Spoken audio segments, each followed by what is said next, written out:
The committee, set up by the Chief of Staff to investigate all appointments and recruitments made after 7 December 2024, has recommended that 1,539 out of the total 2,080 recruitments, appointments and promotions be upheld because they complied with the prescribed recruitment and promotion procedures and received appointment letters before 7th December 2024.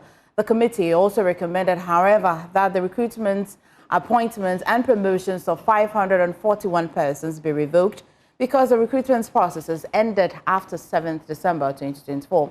Speaking on the Government Accountability Series, Government Communications Minister Felix Vusukwachi said clemency was given to some vulnerable groups, and therefore they have been allowed to regularize their processes in order that they stay within the public service and earn an income. The committee's work spanned 21st March 2025 to 30th April 2025. It received 43 reports from institutions and individual petitioners. Of the 43 institutions, 36 appeared before the committee. At the end of its work, the committee made the following findings. 1. Of the 36 institutions that appeared before it, 28 had commenced the recruitment processes before the 7th December elections. 2. A total of 13 institutions revoked appointments made in a response to the 7th of December 2024 revocation directive. 17 institutions did not revoke their appointments but sought guidance from the Office of the President. 16 of the cases reported by the institutions were mainly payroll-related.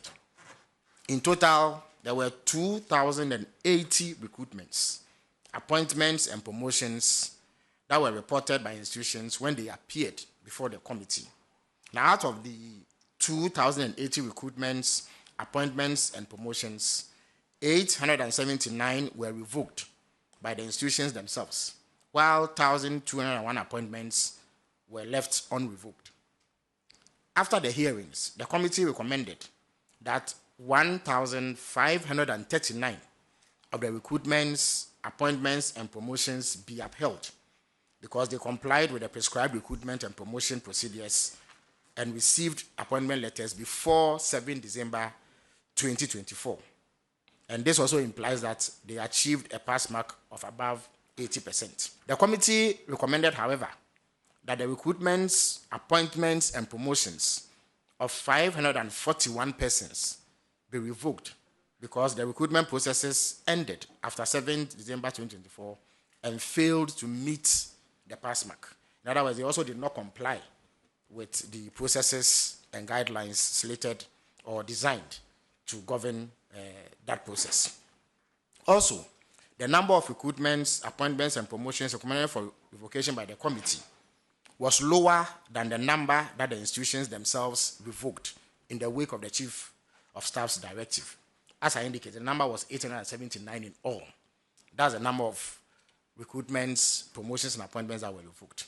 Now, this differential is because the committee paid special attention to vulnerable groups, including persons with disabilities, particularly within the Ghana Education Service. There were some of our compatriots who suffered some disability, but we found that their recruitments should be revoked because it did not comply with the laid-down process. But because of their peculiar situation and the hardship that could be imposed upon them if we were to enforce this directive, they were given some clemency, and therefore they have been allowed to regularize their processes in order that they stay within the public service and earn an income.